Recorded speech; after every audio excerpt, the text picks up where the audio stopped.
威龙宫再次举办了文化游行，以庆祝玄天上帝圣诞。活动吸引了数百名居民在涌向街道，观看这场精彩的文化游行。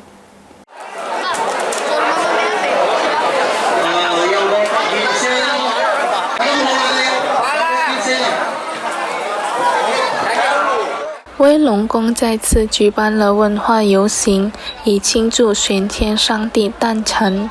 这场充满热闹气氛的活动吸引了大量庆祝的居民参与。文化游行吸引了数百名华裔居民，并有来自坦格朗和雅加达的神明代表出席。此外，来自居港的神明也参与了这一庆典。文化游行的负责人鲁迪表示，这一传统被称为 Rudal Bumi， 是一个游行神像的意思，指在拜访威龙宫附近的庙宇。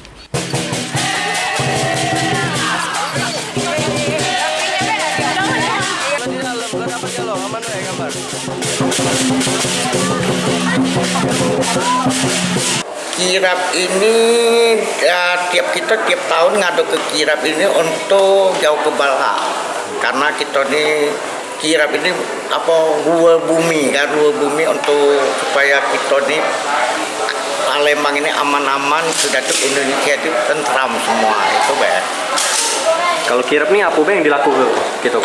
Kita keluar arah-arahan hanya silaturahmi ke kelenteng-kelenteng.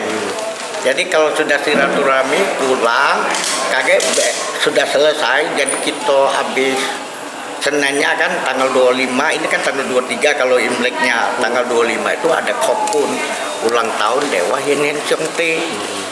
Jadi ada singking segala macam kan. Nah, jam 2 itu ada kopun, makan bersama kan. Prajurit Dewa, titol prajurit Dewa. Tadi